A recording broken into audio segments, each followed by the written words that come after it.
Good morning, class 10th. I am Sunita Joshi, and today we will study the fourth poem of your book, First Flight. Poem name is How to Tell Wild Animals. जिसमें poet ने कुछ humerus तरीके बताए हैं, humerus veg बताए हैं किस तरीके से हम वाइल्ड एनिमल्स को आइडेंटिफाई कर सकते हैं। तो कुछ डेंजरस प्लस ह्यूमरस तरीके पोइट हमारे साथ डिस्कस कर रही हैं। तो आइए स्टार्ट करते हैं इंट्रोडक्शन से। दिस ह्यूमरस पोइम, ये एक हास्यास्पद कविता है। सजेस्ट, जो हमको सजेस्ट करती है कि सम डेंजरस वेज, कुछ खतरनाक तरीके टू आइडेंटिफाई करने के, पहचानने के या बताने के, वाइल्ड एनिमल्स, जंगली जानवरों के बारे में बताने के, पहचान बताने के कुछ खतरनाक तरीके। रीड इट अलाउड, इस कविता को हम जोर से पढ़ें। Keeping to a strong and regular rhythm, इसमें एक स्ट्रॉन्ग एंड रेगुलर रिदम हमको मिलेगी अगर हम इसको लाउडली रीड करेंगे। ओके, तो आइए स्टार्ट करते हैं अपनी पोइम फर्स्ट स्टेंजा से। सबसे पहला एनिमल जो पोइट ने हमें बताया है, एशियाटिक लाइन के बारे में बता रहे हैं। तो स्टार्ट करते हैं। If ever you should go by chance, if ever, यदि कभी भी, यू शुड गो, आप जाएं, बाई चांस, अकस्मात, संयोगवश, अचानक, टू जंगल्स, जंगल में, इन द ईस्ट, इंडिया के ईस्टर्न जंगल्स में जाएं, तो आपको क्या आइडेंटिफाई होगा। एंड इफ़ देयर, और यदि वहाँ, should to you advance means आपकी ओर बढ़े, एडवांस मीन्स आपकी ओर आए, बढ़े। अ लार्ज, एक बड़ा सा। And tawny means orangish yellow colour, यानी कि भूरा रंग जिसे कह सकते हैं, जैसे लाइन के बॉडी पर कलर होता है, आपने देखा होगा, येलोइश ब्राउनिश कलर। बीस्ट माने जानवर, ऐसे भूरे रंग का, येलोइश ब्राउन कलर का एक बड़ा सा बीस्ट आपको दिखाई दे जंगल में। If he roars at you, और वो आपके ऊपर दहाड़ता हो, एज यू आर डाइंग, और ऐसे दहाड़े कि आप मरने वाले हो जाएं। यू विल नो, तो आप जान जाओगे, इट्स द एशियन लाइन, कि ये एशियन लाइन है, एशियाई शेर है। तो ये आइडेंटिफाई करने का बहुत ह्यूमरस तरीका है, यानी कि जब हम मरने वाले हो जाएंगे तो हम जानकर भी क्या करेंगे कि ये कौन सा लाइन है। तो पोइटेस बता रही हैं कि आपको एशियन लाइन पहचानने का एक ये डेंजरस तरीका सजेस्ट किया हुआ है। ठीक, नेक्स्ट स्टेंजा में आइए। और इफ़ सम टाइम, नेक्स्ट जो एनिमल के बारे में वो इंट्रोड्यूस कर रही हैं वो बंगाल टाइगर है। और इफ़ सम टाइम, या कभी, व्हेन रोमिंग अराउंड मीन्स यहाँ वहाँ घूमते हुए, पर्पजलेस घूमना, यहाँ वहाँ घूमना, टहलना, यू कैन से, ओके, यहाँ वहाँ घूमते हुए, जंगल में यहाँ वहाँ घूमते हुए। अ नोबल वाइल्ड बीस्ट, एक नोबल मीन्स रॉयल, एक रॉयल बीस्ट, जंगली जानवर, बीस्ट, ग्रीट्स यू, आपका अभिवादन करता है, आपका वेलकम करता है, with black stripes on a yellow ground, जिसके येलो ग्राउंड पर, ग्राउंड माने उसकी स्किन, बैकग्राउंड, ओके, उसकी स्किन, येलो कलर की स्किन पर ब्लैक स्ट्राइप्स बनी होती हैं, काली धारियाँ बनी होती हैं टाइगर के। एज यू नो, आपने कहीं इमेज में देखा होगा, या फिर टाइगर आपने जू में देखा होगा, ठीक, तो आप, या जंगल में देखा होगा, तो आपको पता होगा कि टाइगर का बॉडी कैसा होता है, येलो बैकग्राउंड एंड उसके ऊपर ब्लैक कलर की धारियाँ बनी होती हैं। ठीक है, with black stripes on a yellow ground, तो येलो बैकग्राउंड पर, यानी येलो बॉडी पर, आप उसकी काली काली धारियाँ बनी होंगी। अगर आपको कोई ऐसा जानवर मिले, ऐसा जानवर आपका वेलकम करे, just notice if he eats you, और उसके बारे में क्या बता रहे हैं कि उसकी क्या विशेषता, जस्ट नोटिस, तो ध्यान रखिए, इफ़ ही ईट्स यू, यदि आपको वो खा लेता है, यानी कि एशियन लायन जो आपको खाता नहीं है लेकिन अपनी दहाड़ से ही डरा देता है, फर्स्ट स्टेंजा में हमने पढ़ा था। लेकिन इस टाइगर का नेचर क्या है, बंगाल टाइगर के बारे में क्या बताया है, यदि वो आपको खा जाए, ठीक, वो उसकी करेक्टरिस्टिक बता रहे हैं।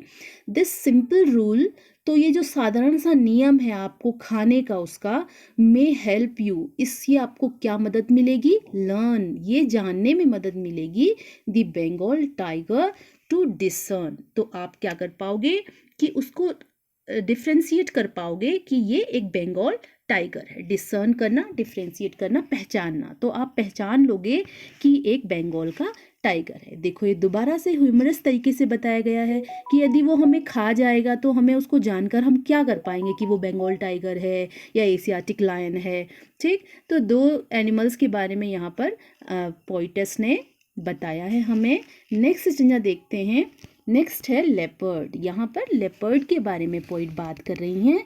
इफ स्ट्रॉलिंग फोर्थ, यदि स्ट्रॉल करना, यहाँ वहाँ घूमना, ठीक, गश्त लगाना, घूमना, चहलकदमी करना, यदि आगे बढ़ते हुए, फोर्थ आगे, a beast you view, a beast एक जानवर, यू व्यू आप देखते हो, यदि और आगे आप जंगल में बढ़ते हो और एक ऐसा जानवर देखते हो whose hide, hide means skin, उसकी जो खाल है जानवर की, ठीक, body, with spots is peppered, spots means धब्बे, गोल गोल काले धब्बे, इस पेपर्ड माने बिखराए हों, उसकी बॉडी पर लगाए हों, ठीक, उसकी बॉडी पर यदि काले काले धब्बे आपको दिखाई दें, as soon as he has leapt on you, तो वो लेपर्ड होगा, तो वो क्या करेगा, और एज सून एज जैसे ही हैज लेप्ट ऑन यू, वो आपके ऊपर छलांग लगाएगा। लेप माने LEAPT को ए यहाँ पर हटा दिया गया है पोइट के द्वारा।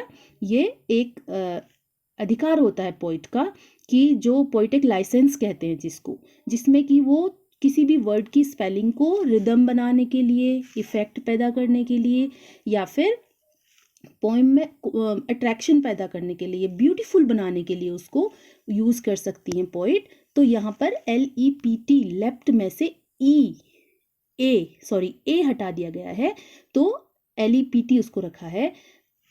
As soon as he has left on you, जैसे ही वो आपके ऊपर छलांग लगाए, यूल नो, तो आप जान जाओगे इट इज़ द लेपर्ड, कि ये लेपर्ड है। It is do no good to roar with pain, और ये क्या करेगा, ये आपके ऊपर छलांग लगाता रहेगा और आप दर्द से कराहते रहोगे, ठीक, आप दर्द से कराते रहोगे, ये दहाड़ता रहेगा, आपके ऊपर छलांग लगाता रहेगा। He will only lap and lap again you, और वो बार बार आपके ऊपर छलांग लगाकर आपके ऊपर आक्रमण करेगा और आप दर्द से कराहते रह जाओगे, तो आप जान जाओगे कि ये लेपर्ड है।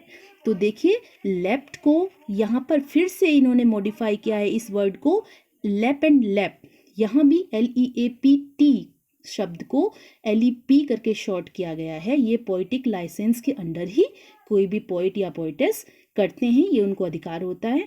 तो ये लैप एंड लैप अगेन, वो आपके ऊपर बार बार छलांग लगाएगा, आपके ऊपर अटैक करेगा और आप दर्द से कराहते रह जाओगे, तो आप जान जाओगे कि वो लेपर्ड है। तो पोइटेस एक बार फिर से हास्यास्पद तरीके से, कॉमिकल तरीके से आपको बताना चाहती है कि आप जान तो जाओगे लेकिन आप जिंदा नहीं रहोगे, ठीक। तो तीसरा जो एनिमल है वो लेपर्ड के बारे में पोइट ने हमें बताया है कि इसको हम कैसे जान सकते हैं, ठीक है। आइए नेक्स्ट सिंगा देखते हैं, बेर। तो नेक्स्ट बेर के बारे में बता रही हैं poet. If when you are walking round your yard, यदि कभी यू आर वॉकिंग, आप घूम रहे हो, चल रहे हो, राउंड योर यार्ड, अपने आंगन में, अहाते में, यदि आप अपने घर के आंगन में कभी घूम रहे हो, you meet a creature there, और ऐसे क्रेचर से आप वहाँ पर मिलते हो, ऐसे प्राणी से आप मिलते हो, who hugs you very very hard, जो आपको बहुत टाइटली गले लगा दे। हग्स माने गले लगाना, जो आपको गले लगाए, वेरी हार्ड, बहुत टाइटली आपको गले लगाए। बी श्योर, तो आप निश्चित रूप से समझ जाना, इट्स अ बेर, इट इज़ अ बेर, कि एक भालू है, यानी कि जो आपको गले लगाता हो। बाकी के तीन जो इससे पहले एनिमल बताए थे उनका एग्रेसिव नेचर बताया था, वाइल्ड नेचर बताया था, अटैकिंग नेचर बताया था पोइट ने। यहाँ पर पोइटेस बता रही हैं कि एक बेर, आपको फिर एक ऐसा जानवर मिल सकता है जो कि आपको टाइटली गले लगाए। If you have any doubts, यदि आपको फिर भी कोई संदेह हो, शक हो कि ये भालू है या नहीं है, तो आई गेस, पोइटेस कहती हैं, मैं अनुमान लगा सकती हूँ, he will give you just one more caress, तो वो आपको, कैरेस माने जेंटल टच, लविंग टच, ठीक, एक बार वो फिर प्यार से आपको गले लगाएगा।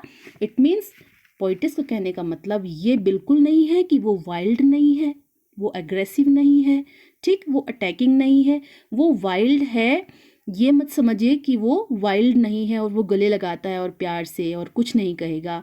वो एक जंगली जानवर है, वाइल्ड बेयर है, वो आपको गले लगाता है। इट मीन्स आपको अटैक करना ही करने का उसका एक तरीका है। ठीक, तो पोइटेस यहाँ पर ह्यूमरस तरीके से बता रही हैं कि वो आपको गले लगाएगा और आप समझ जाना कि वो भालू है। ठीक, नेक्स्ट स्टेंजा देखिए। अब यहाँ पर इस स्टेंजा में आपको दो एनिमल्स के बारे में बताया गया है, हाइना एंड क्रोकोडाइल। क्रोकोडाइल और हाइना में क्या डिफरेंस है ये पोइटस यहाँ पर क्लियर कर रही हैं। तो to distinguish beast of prey माने ऐसे जानवर जो कि अपना भोजन के लिए दूसरे जानवरों को शिकार करते हैं, हंट करते हैं उनको, ठीक है, दूसरे जानवरों को मार करके जो खाते हैं ऐसे जानवर। तो दो टू डिस्टिंग्विश माने अंतर जानने के लिए, बीस्ट ऑफ प्रे ऐसे जानवरों का जो कि दूसरे जानवरों का शिकार करके खाते हैं। अ नोविस माइट नॉन प्लस, अ नोविस माने जो कि अपनी जॉब में बिल्कुल नया नया होता है, तो यानी कि जो अपने जिसको एक्सपीरियंस ज़्यादा नहीं होता है। तो यदि हम आपको जंगली जानवर के बारे में ज़्यादा जानकारी नहीं है, ज़्यादा एक्सपीरियंस नहीं है और आप जंगल में जाते हैं तो आप थोड़ा नॉन प्लस हो सकते हैं, यानी कंफ्यूज हो सकते हैं, पजल्ड हो सकते हैं, थोड़ा सा कंफ्यूज हो सकते हैं। किस बारे में? द क्रोकोडाइल यू ऑलवेज में टेल फ्रॉम द हाइना दस, कि एक क्रोकोडाइल और एक हाइना में क्या डिफरेंस होता है। ठीक, एक हाइना माने जिसको हम हिंदी में लकड़बग्घा कहते हैं, हाइना जो कि आपको पिक्चर में दिख रहा है, एंड क्रोकोडाइल में क्या अंतर है, दोनों में आप डिफ्रेंशिएट कैसे करेंगे पोइटस बताती हैं। आगे वो क्लियर करती हैं कि आप कैसे डिफ्रेंशिएट करोगे। Hyenas come with merry smiles, hyenas जब भी आपको अटैक करने आएगा तो वो बहुत अच्छी स्माइल लेकर के आएगा। ठीक है, फिर से ह्यूमरस तरीका बताया है कि जब वो आपको मारने आएगा, अटैक करने मारने आएगा, तो वो बहुत ही सुंदर सी स्माइल के साथ आएगा। बट इफ़ दे वीप, और यदि आपको एक ऐसा जानवर आता हुआ दिखे मिलता जुलता लेकिन थोड़ा जो कि रोते हुए आए, दे आर क्रोकोडाइल्स, तो आप समझ जाना कि वो क्रोकोडाइल्स है, यानी कि मगरमच्छ हैं। ठीक, आपने हिंदी में भी एक मुहावरा सुना होगा, क्रोकोडाइल टीयर्स, ठीक, घड़ियाली आंसू जिसे कहते हैं, इंग्लिश में क्रोकोडाइल टीयर्स। तो रोना उसका कैरेक्टरिस्टिक बताया गया है कि क्रोकोडाइल रोते हुए आता है, लेकिन वो आएगा आपको मारने के लिए ही। ठीक है, चाहे वो रोते हुए आए, चाहे वो हाइना हंसते हुए आए, स्माइल करते हुए, लेकिन वो आपको अटैक करने के लिए ही आएंगे आपके सामने से। तो आप अलर्ट हो जाना, यानी कि इससे आप जान जाना कि ये हाइना है और ये क्रोकोडाइल है। तो इन दोनों में डिफ्रेंशिएट आप कर लीजिए। तो ये पोइटस ह्यूमरस तरीके से बता रही हैं कि दोनों में अंतर आप कैसे कर पाएंगे। ठीक, नेक्स्ट स्टेंजा में पोइटस कहती हैं लिजर्ड एंड कैमेलियन, दोनों का अंतर बताया गया है। The true chameleon is small, chameleon गिरगिट जिसे कि आप कहते हो, आप सब ने देखी होगी गिरगिट। ठीक, पेड़ पर दिखती है, घास पर दिखती है, ग्राउंड में दिखती है, हर जगह दिखती है। कैमेलियन एंड लिजर्ड आपको घरों की वॉल्स पर दिख सकती है ना। तो इसमें पोइटस क्या डिफ्रेंसिएशन कर रही है? The true chameleon is small, वास्तव में जो गिरगिट होती है बहुत छोटी सी होती है। अ लिजर्ड सॉर्ट ऑफ थिंग, यानी कि उतनी छोटी लिजर्ड के बराबर, एक छिपकली के बराबर। He hasn't any years at all, और उसके बिल्कुल भी कान नहीं होते, हैजंट एनी ईयर्स, उसके कान नहीं होते। And not a single wing, और उसकी बॉडी पर पंख भी नहीं होता है। ठीक, उसकी बॉडी पर पंख भी नहीं होते हैं। If there is nothing on the tree, और यदि पेड़ पर आपको कुछ भी ना दिखाई दे, it's the chameleon you see, तो आप कैमेलियन देख सकते हो। इट मीन्स कैमेलियन का एक कैरेक्टरिस्टिक क्या होता है कि वो जिस सरफेस पर बैठती है वैसा ही अपने बॉडी को कलर चेंज कर लेती है। जैसे वो ड्राई वुड पर बैठेगी, ड्राई ब्रांच पर बैठेगी किसी ट्री की, तो अपने बॉडी का कलर वो वैसा ही कर लेती है। या फिर ग्रीन ट्री पर बैठेगी तो अपने बॉडी का कलर ग्रीन कर लेगी। तो रंग बदलना, जैसे गिरगिट की तरह रंग बदलना मुहावरा आपने सुना होगा। तो गिरगिट के अंदर ये गुण होता है कि वो अपने रंग को अपने सरफेस के अकॉर्डिंग चेंज कर लेती है। तो आपको अगर कुछ ना दिखाई दे किसी ट्री पर, if there is nothing on the tree, यदि पेड़ पर आपको कुछ भी ना दिखाई दे, पत्तियाँ, फ्रूट्स कुछ ना दिखाई दे तो आपको एक गिरगिट जरूर दिख जाएगी।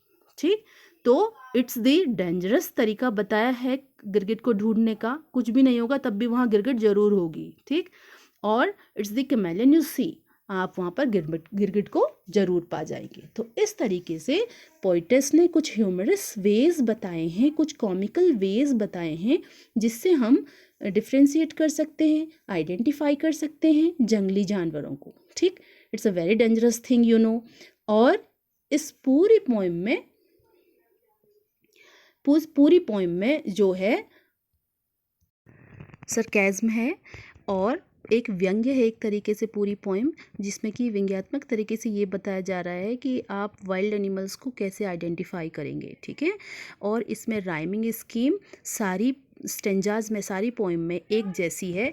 जैसे कि आप इसमें ही देख लीजिए, लास्ट स्टेंजा में स्मॉल ऑल राइम कर रहा है, thing wing and they tree she, आपको ये राइमिंग स्कीम दिख रही है, ए बी सी, ये राइमिंग स्कीम पूरी पोइम में है। और पोइटिक लाइसेंस एक डिवाइस है इसमें। पोइटिक लाइसेंस माने पोइट अपने अकॉर्डिंग किसी भी वर्ड का स्पेलिंग थोड़ा चेंज कर सकता है, ये उसको अधिकार होता है। तो ये आप की पूरी पोइम में एलिट्रेशन है, एसोनेंस है और भी बहुत सारी पोइटिक डिवाइसेस इसमें हैं। तो ये थी पोइम आपकी how to tell wild animals. Thank you.